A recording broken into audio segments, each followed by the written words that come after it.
Lesson 4.5, Solving Polynomial Equations. Our essential question, how do you find solutions of polynomial equations and zeros of polynomial functions?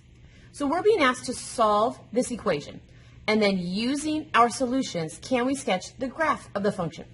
So the very first thing that we want to do, since we are being asked to sketch the graph, we want to determine our end behaviors.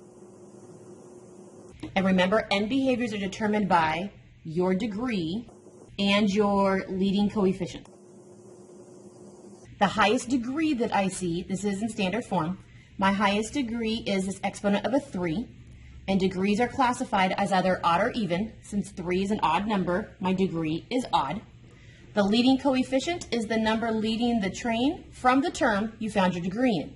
Since this is the term the degree was in, that means this 2 is my leading coefficient. Leading coefficients are identified as either positive or negative. 2 is a positive number, so this is going to be positive. So we're going to look back at our chart from lesson 4.1 for odd positive. So here's our 4.1 chart. We're looking for odd positive. So our graph is going to look like this. It's going to be going up in the right and down in the left. So here is my makeshift XY axis. I know I'm going to be going up in the right and down in the left. These are my end behaviors. Now we need to solve for our equation to determine what the zeros are. Remember, zeros are x-intercepts. So if we can find the zeros, if we can solve for x, then we know where it crosses the x-axis. So we have the problem 2x to the third minus 12x squared plus 18x equals 0. I'm going to solve this by factoring. So looking at this, the very first thing that I am going to look for is a GCF.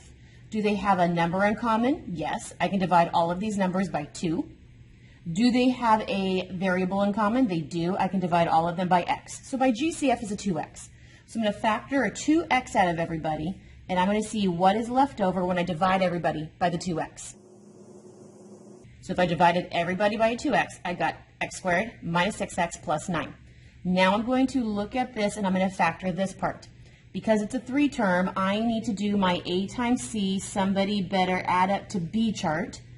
A is 1 times 9. A times c is 9. My b is a negative 6. I'm looking for two numbers that multiply to give me 9, but add to give me a negative 6. I know a negative 3 times a negative 3 will multiply together to give me a positive 9.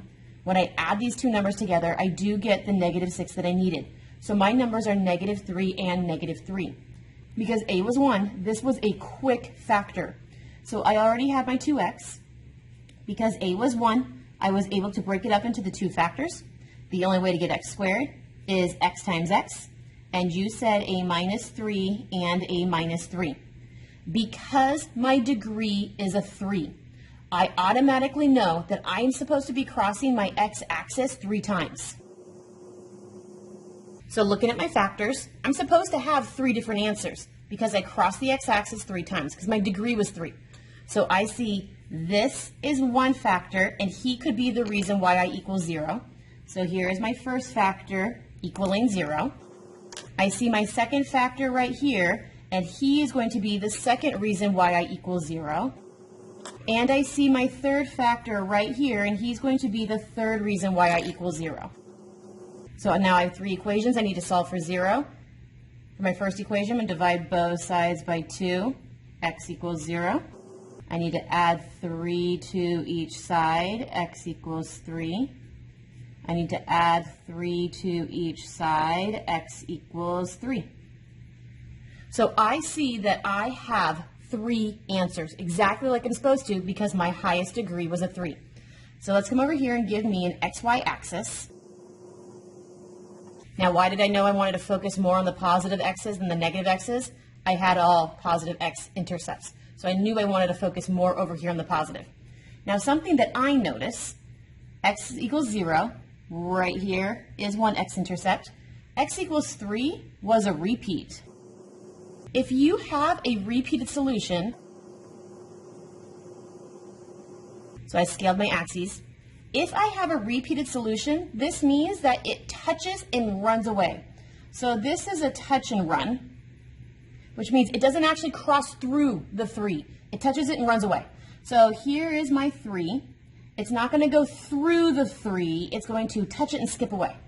So somehow I need to go through the 0, but touch the 3 and skip away. What other information do I have? I know where my endpoints are. So I know that after this last point, I should have been down. After this last point, I should have been up. The rest of it is a guessing game. And I'm going to use a different color because it's a guessing game. This has to go through because he was once. This one is a touch and go. So making it look like the chair and touching and going at the 3 because he was repeated, this is the graph that I get. Now, we don't know yet how high this is supposed to go. So this is a guess. You could have drawn it to go really high and then go like this. You could have drawn it to be shorter and go like this. They are all currently guesses. We are sketching. Right now, I just want to see, did you cross where you were supposed to cross? Did you touch and run where you were supposed to run? And were your end behaviors correct? So your sketch could be different. We are being asked to solve an equation and then sketch the function itself. So the first thing that we need to do, if we're being asked to sketch, we want to determine the end behaviors of this function. And to determine the end behaviors, first the equation does have to equal 0. It is. So this is the problem that we'll be looking at. We need to be looking at our degree, and we need to be looking at our leading coefficient. Looking at our function, our highest exponent is the 3, so my degree is a 3, which is supposed to be classified as either odd or even. This number is odd. And then how many times we actually cross the x-axis comes from this degree. So not only does the 3 tell us we're odd, the 3 also tells us that we have to cross the x-axis 3 times. So I have 3 x-intercepts. My leading coefficient is the number in front. My leading coefficient is a 36, but that is supposed to be classified as either positive or negative, and because 36 is a positive number, this is positive. So here is my makeshift x and y axis. We need to determine odd, positive. What does that look like from our end behaviors from 4.1? Here's our 4.1 end behaviors chart. Odd, positive should look like this. So we're up in the right and we're down in the left, and we're some kind of chair. So I know that I am up in the right and down in the left. How we connect in between is what the rest of the problem is going to be. So the next part is we need to determine what are our zeros. Because remember, the zeros are our x-intercepts. This will tell us where are the 3 places that they cross the x-axis between the end behaviors, and will tell us where we're supposed to be going. So this is our original problem, and we need to solve it by factoring. So the very first thing you're always supposed to do when you're factoring is we need to look for the GCF. There is no number GCF in common, but I do see that they all share a variable x in common. So my GCF is an x. So I'm going to factor out an x and see what is left. So everyone now gets divided by the x. So I have 36x squared minus 1 left. Now I need to go ahead and factor. And I'm factoring my parenthesis. It's a 2-termer. If it's a 2-termer, then I'm always going to be looking for the difference of squares. So can I take the square root of the front, which is a 36x squared, and can I take the square root of the back, which is a 1? The square root of 36x squared is 6x. The square root of 1 is 1. So I already had a GCF of an x. I am now factoring this using the difference of squares. The first one is plus, the second one's minus. You said the square root of the fronts was 6x, so my fronts are 6x's. You said the square root of the backs are 1's, so my backs are 1's. Now that I have factored it, I'm going to go ahead and solve. There's supposed to be 3 x-intercepts. I see 3 factors. I see this x is a factor. I see this 6x plus 1 is a factor. And I see this 6x minus 1 is a factor. So each of these factors is going to equal 0. And now I have 3 equations I'm going to go ahead and solve. This one is already solved for. X equals 0 is answer number 1. Subtract 1 from each side and then divide both sides by 6. I get x equal a negative 1/6 as answer number 2. Add 1 to each side and then divide both sides by 6. I get answer number 3 to be a positive 1/6. So I've got a 0, a negative, and a positive. So I'm going to draw my xy axis to be right in the middle. And now I need to scale it because all of my numbers are less than 1.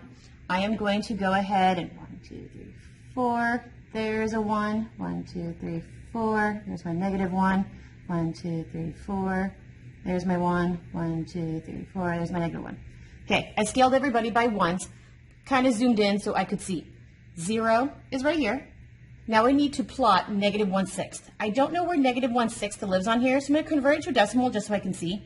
This is the same thing as negative 0.166666, which means this is the same as positive 0.166666.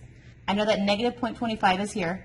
This is smaller, so negative 1/6 is going to live about here, which means positive 1/6 is going to live about right here. So looking at these are the three x-intercepts. From these x-intercepts, my end behaviors. The last right point is supposed to be up. The last left point is supposed to be down. The rest in between, I'm supposed to cross through 3 times. None of these are repeats, which means I am supposed to physically cross the axis at all 3 of these points. So I am going to go up, go down through, and go back up and through again. So this is going to be my estimated sketch. So what am I looking for? I'm looking for that you actually had the x-intercepts correct and you plotted them correctly. Are your end behaviors correct? Yes. Did you cross through 3 times accurately? Meaning if it was a cross through, you crossed through. If it was a repeat, you touched and ran. All of those are correct, so your sketch is good. There are 2 problems on the next page. Please try those 2 problems for independent practice.